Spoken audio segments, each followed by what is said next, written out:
So let's go with this lecture itself. So here, so can you see this white screen? Hello. Yes, sir. Okay, fine. Sure. Wow. So the topic as given is the heat treatment of the weld joints for improving performance. Okay, so this is the name of the topic. You see, there is a need of little clarity only with regard to the heat treatment related thing. What do we mean and what is the purpose of? You see, so HT of weld joint is one thing, okay, and the PWHT is a little different. You see, so this is, although these are used interchangeably due to like say non-clarity only, as per the standard practices in welding, the heat treatment after the welding of the joint is different from the post-weld heat treatment. In English, it looks the same, but actually they carry different meaning. Okay, so as far as the post-weld heat treatment is concerned, invariably when the joint is subjected to the high temperature exposure for stress relieving purpose. Okay, and see, for the tampering purpose, so that so whenever these two things, the main objective of heat treatment after the welding, or heat treatment of weld joint after and the welding is performed for stress relieving and tempering. It helps to satisfy some code requirements. Different ASTM or Indian standard codes, they specify the heat treatment requirements. So to satisfy the code requirements, these are mentioned. Okay, and the primary purpose of the PWHT here is to stress relieve and tempering. So when you perform the tempering, obviously this will be increasing the toughness of the weld as well as the heat affected zone. Okay, at the same time, stress relieving will be facilitating to reduce the residual stresses. And when both these things are realized, you find the improvement in service performance. Service performance of the weld joint is enhanced with regard to the two aspects. One is stress corrosion cracking tendency is minimized due to the reduction in residual stresses and improved toughness, and the second is that it reduces the scope of the embrittlement or the brittle fracture. You see, due to the triaxial stress state, tensile stresses, and the increased hardness leading to the reduced toughness, these three conditions promote the brittle fracture tendency. So when your the tempering is carried out and the stress relieving is also in scope of this PWHT, this will be a combination of both, will be reducing the tendency of the brittle fracture. Okay, or indirectly we can say embrittlement tendency is reduced.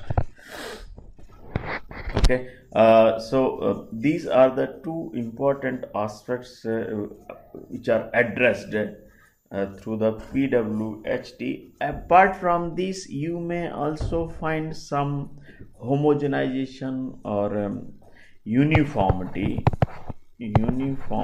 or homogeneity in the metallurgical structure.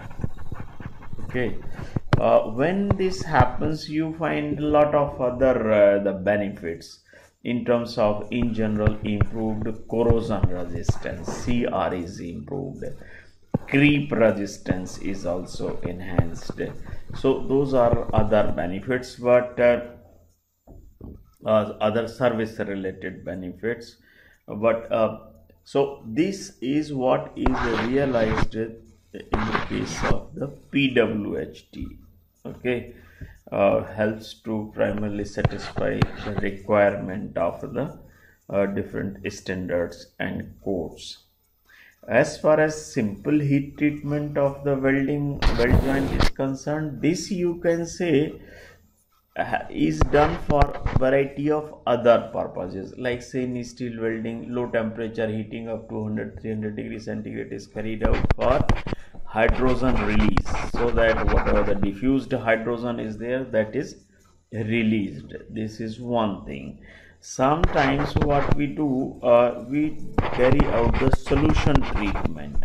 Okay, like in case of the austenitic stainless steel, if the chromium carbide formation has taken place leading to the weld decay related issue, so that is resolved by solutionizing entire chromium carbide, which has been formed by heating to say 1050 to 1100 degrees centigrade. So everything gets solutionized and your corrosion resistance is restored, okay, through the chemical homogeneity. Okay, so this is the another aspect. Third is like you intentionally heat it at a little higher temperature for aging purpose. So during the welding, due to the high temperature, if some solutionizing has taken place, the aging will be leading to the formation of the precipitates. So when you are interested in these kind of the changes, these kind of the thermal treatments, then that falls under the heat treatment of the weld joint. That is why PWHT is completely different in terms of the meaning as far as the standard practice is concerned. Okay, this so I thought like clarifying these two things explicitly. Now, what is the purpose of carrying out this heat treatment of the weld joints or carrying out the PWHT? What are the purposes of this? Let's say when you have made one weld joint, okay, say did by the solid state welding. So in that case, due to the differential heating and cooling in the different zones, you see WTC, that is weld thermal cycle, being experienced by the different zones. Now that will be different. So your thermal expansion and contraction will be different, and because of this there is every possibility of having the residual stress. Their magnitude may range, say, from, depending upon the yield strength of the metal, say from 50 to the up to the yield strength of the 50 MPa to up to the yield strength of the metal. Just for an example I am giving. Okay, so see such kind of the weld joints, okay, such kind of the weld joints, so whenever you see it is either subjected to the machining, okay, or when it is subjected to the some kind of the cutting or some kind of the vibrations during the service. So these are the conditions, the mechanical conditions which will be leading to the relaxation of the residual stresses which have been developed. So once if these things are happening in uncontrolled way during the post processing of the weld joint, you will find that due to the disturbed balance of the stresses, so balance of the residual stress distribution, which is getting disturbed by the machining, cutting or vibrations. So once this gets disturbed, what you will find, like the things will go out of shape, means the distortion will be visible. So the weld joint will basically get distorted, and as a result of this, your the dimensional and the shape stability is compromised. So the first point here is, as far as the need of the heat treatment of the weld joint is concerned, like to have the improved the dimensional stability of the weld joints, so that even during the post treatments, post machining conditions, during the service, when it is exposed to the vibrations, even the dimensional or the shape stability will not be disturbed, because due to the relaxation of the residuals. How it is happening? Because these treatments will simply be relaxing the locked in stresses, and so subsequent machining and all that will not be leading to any kind of the change or distortion or the shape of the joint. So this is the one purpose for which the heat treatment or the post weld heat PWHT of the weld joint is concerned, to facilitate, to ensure the dimensional and shape stability of the weld joint. Second thing is which is the important aspect of, like whether you are carrying out the tempering for transferring the hardened martensite into, like say, the tempered martensite or the ferrite and the cementite kind of thing. So once those are found, or you want that the structure which was highly heterogeneous, very fine grain, very coarse grain, or very hard and brittle structure, so all those get homogenized. So for improved the structural homogeneity, similarly, if you find that your all precipitates have lost during the from the heat affected zone during the heat treatment, and you want to restore them for improved or for restoring the properties of the base metal itself. So idea here is to basically to develop the desired metallurgical characteristics.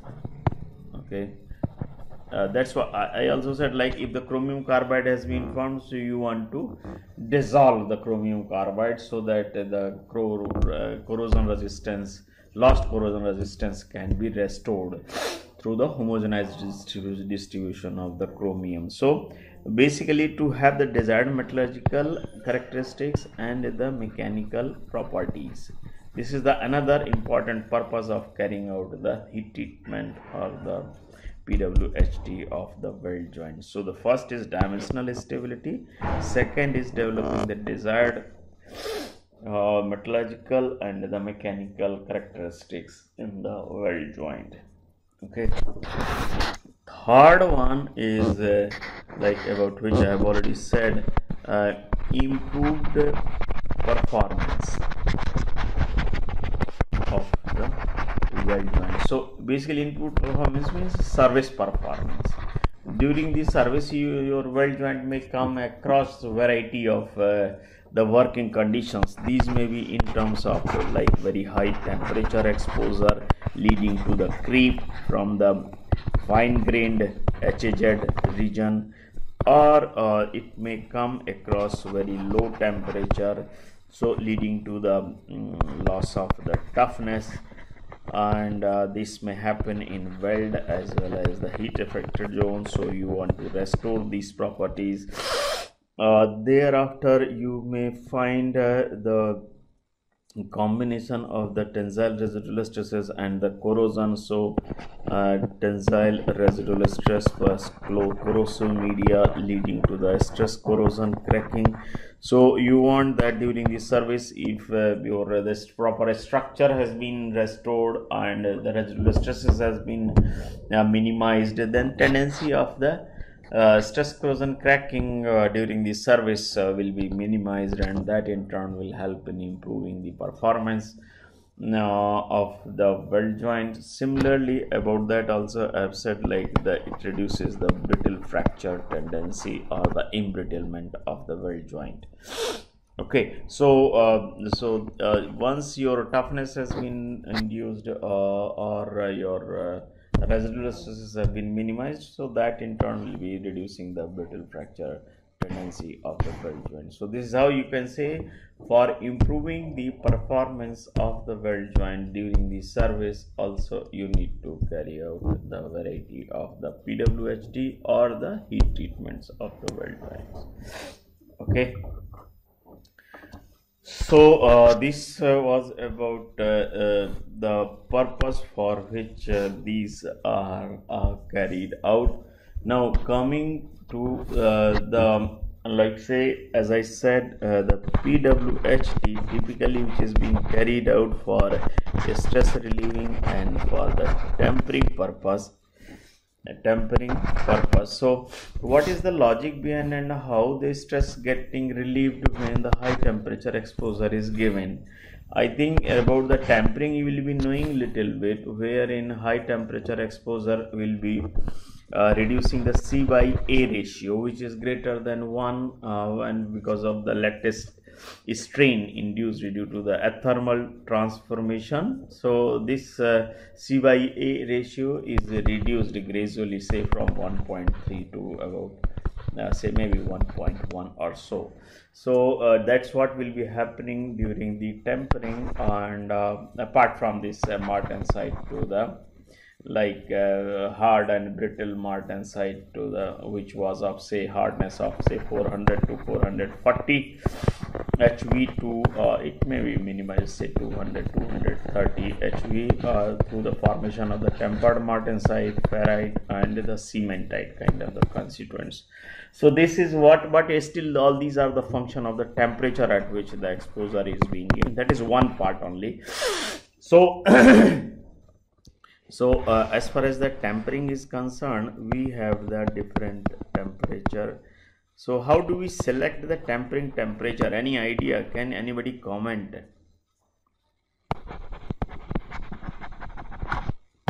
Hello. How do we select the tempering temperature, which may be starting from say 200 to say around up to 600-700 degrees centigrade? How do we choose the tempering temperature? Any idea? So it should be less than recrystallization temperature. No. This is incorrect answer. It should be less than the lower critical temperature, not the recrystallization. Recrystallization happens around 400. Okay, and the low critical temperature happens around like say 730 or so, but we normally don't go above 700. So 650 or 660, that is the kind of the most the upper temperature which is used. But anyway, I'll be talking about that as well, like what temperature we use for. So but how do we select? My question was, how do we select the temperature? What is the rationale and logic behind the choice of the tempering temperature? Anybody can come in? The cooling rate, critical cooling rate. No, any toughness. Microstructure will be No. In toughness, it has nothing to do with. You know it. In tempering, cooling rate has nothing to do with the structural aspects. You know it where tempering is done, ना? ये तो आपको पता है ना, MSMF temperature वगैरह. जी sir. So it is done quite After quenching.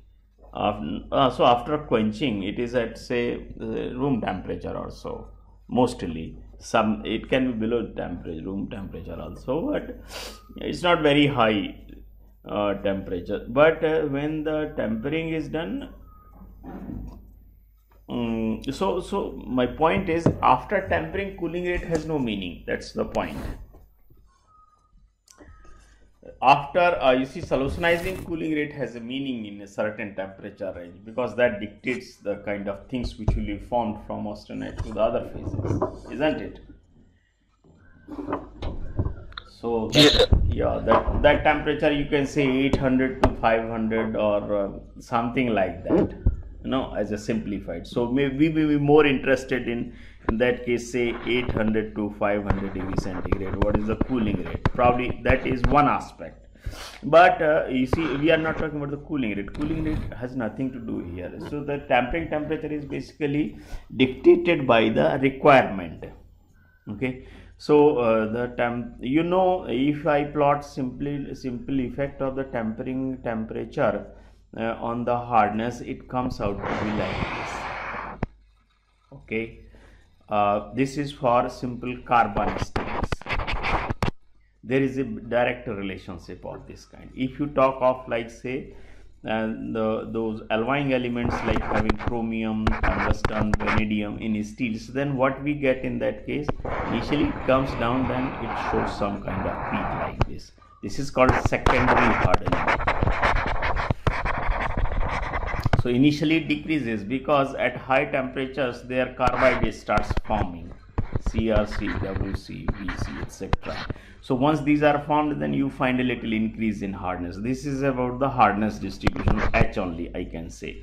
Okay, so H for plain carbon steel is this, and H for alloy steel having the carbide forming elements, that they show a little carbide formation at a higher temperature, around say 450 to maybe 650 degrees centigrade. So little peaking you find another peak. So primary hardening is one which is happening due to the martensitic transformation, and this is the secondary hardening. Okay, so this is one aspect. The second aspect is, if you see the toughness variation, the toughness also improves, almost goes in like this. Okay, so your hardness and toughness obviously will be going in opposite manner. So there will be some kind of the combination that you will be looking for. You don't want just hardness, you don't want just toughness only. Most of the time you are looking for both. So if you choose very low temperature, you may find very low toughness and very high hardness. If you choose very high temperature for the tempering purpose, you may get very low hardness and very high toughness. So both of these may not serve any purposes. What do you want? You want to strike some kind of the balance. So you see how much you can compromise, what will be the good for. It is possible, like for one application you need more hardness as compared to the toughness. On the for other application you need just high toughness, not high hardness. Or if you want a good combination of both, then based on that.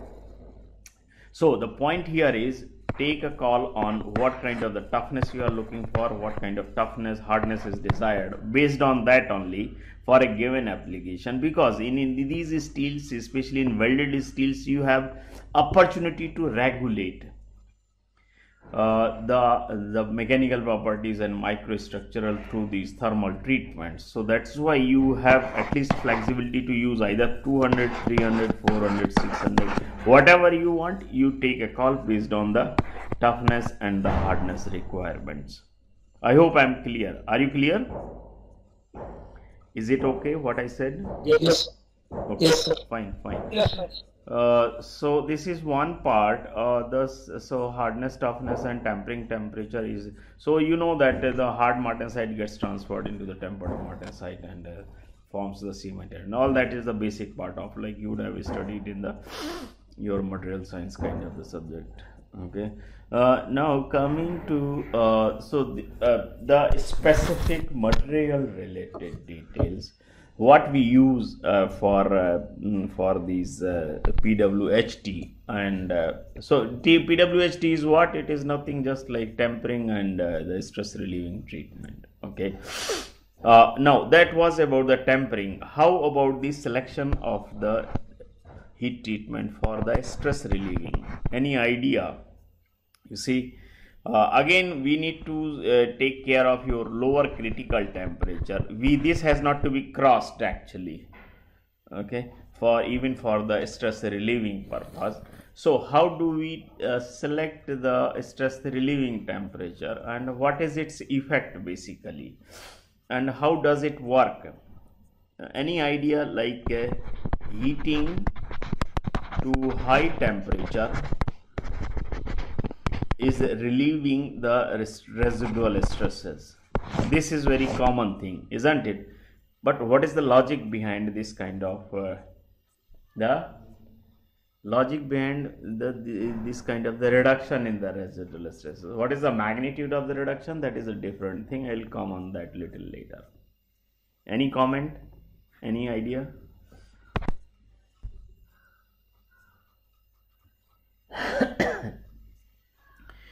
Why does the high temperature exposure of the weld joint relieves the residual stresses? This is the question.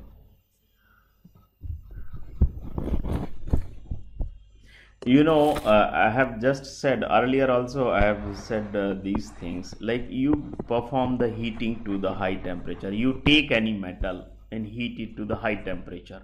What you come across as far as the your hardness or yield strength is concerned, what kind of the variation you get? The variation, say simple, I will give the example of, say if it is just aluminum goes down like this, say 100 and 200, it goes down just like anything, 400, 600, 800, right, degree centigrade. So say if this is a story of aluminum or magnesium kind of the metals, maybe copper will resist little more like this, okay. So say for copper, for steel little more resistance, say carbon steel, say stainless steel, okay. And then further your if you are going like HSS, maybe your ceramics. So this is how things are going. No, PCBN. The point is, which I am trying to make here, the ability of the different metals to retain its hardness, to retain its yield strength is different.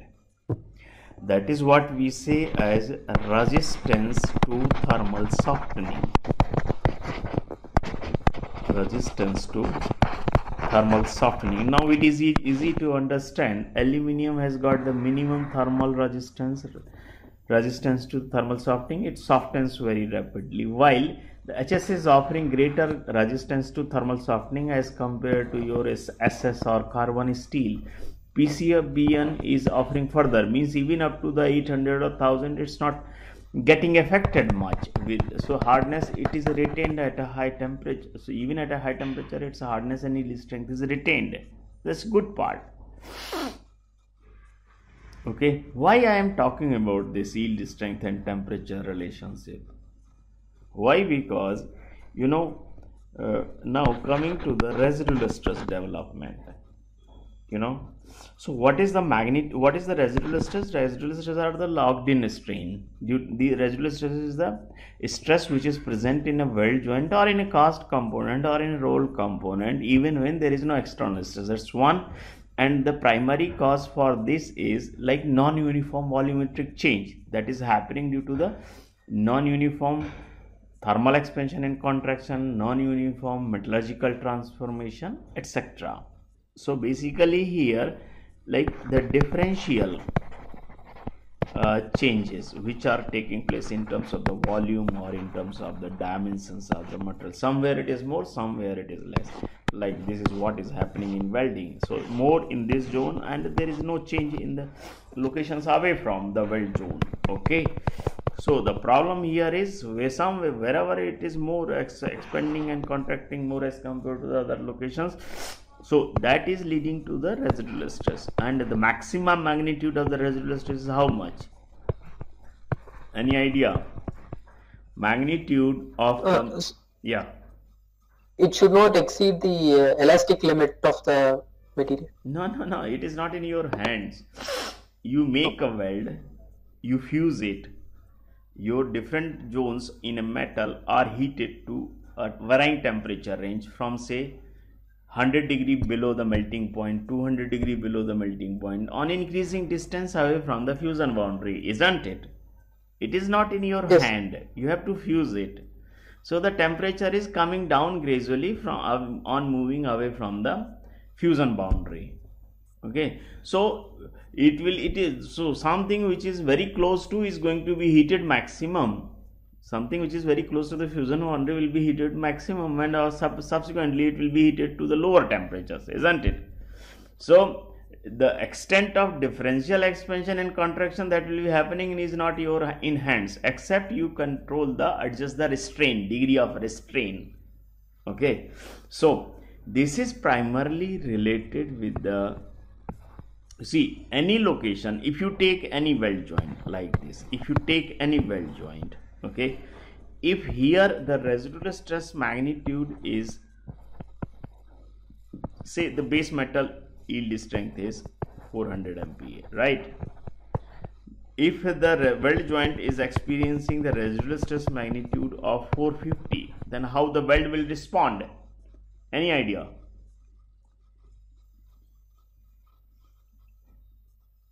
It will bend, it will deform, it will bulge, it will distort, isn't it? But if the weld is subjected to 350 and metal is still having the yield strength of 400, what will happen?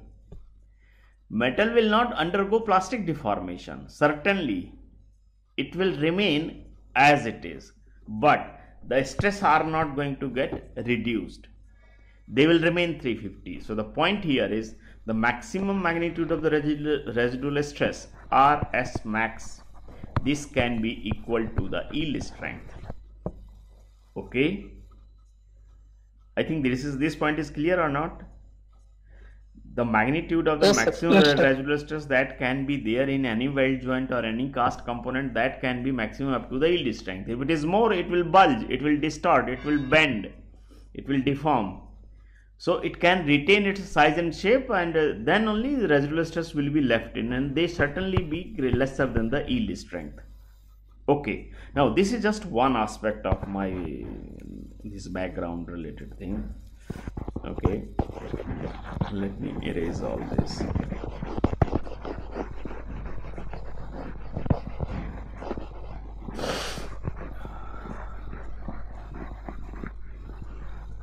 Now what we are doing, you are having one weld joint, right, like this, say mild steel having say 400 MPa yield strength.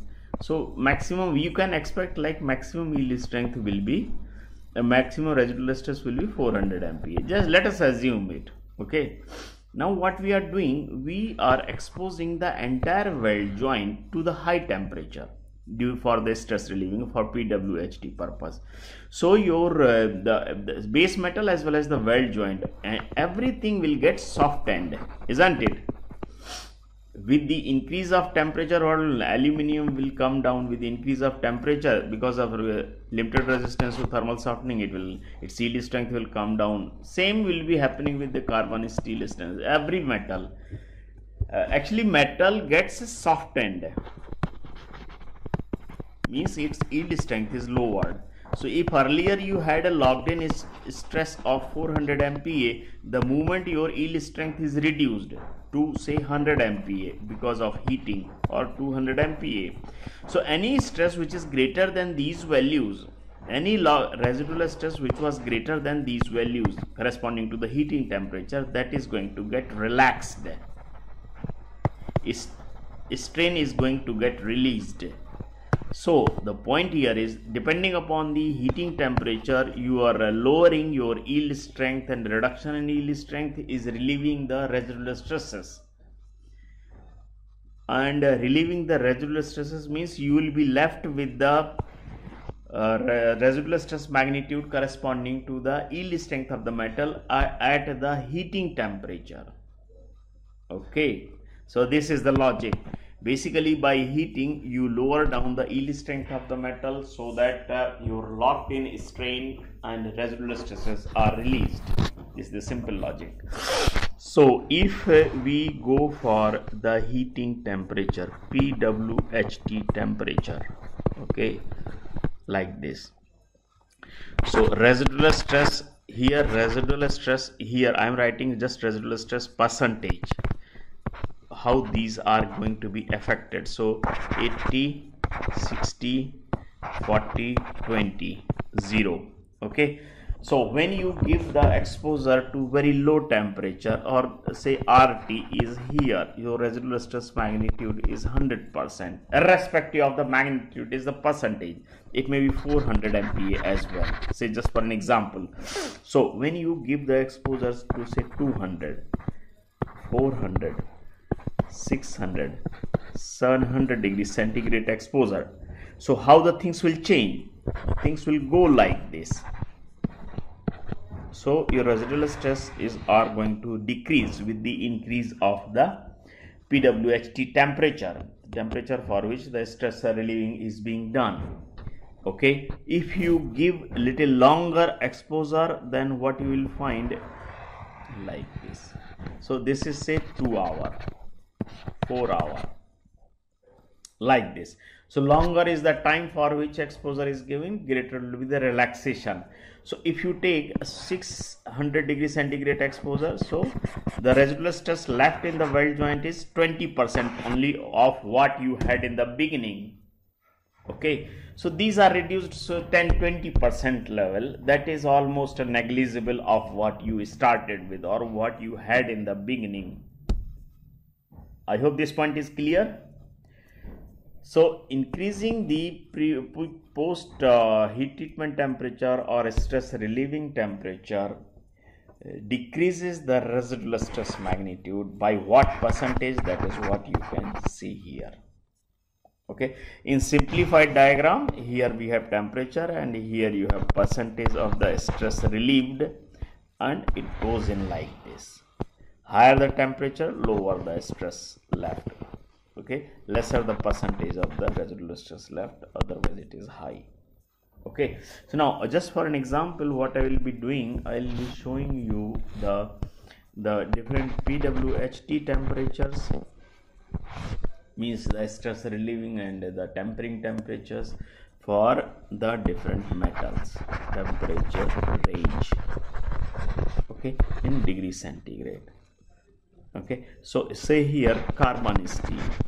So the PWHT temperature for the stress relieving and tempering which is used is in band of 550 to 600 degrees centigrade. For carbon molybdenum steel, say 0.5% molybdenum, it is 550 to 620 degrees centigrade.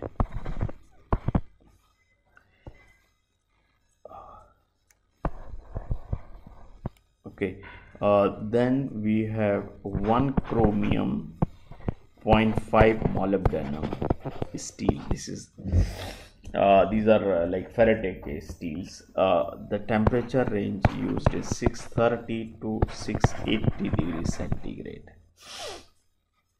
Then 2.25 chromium and 1 molybdenum steel, that is 670 to 720 degrees centigrade.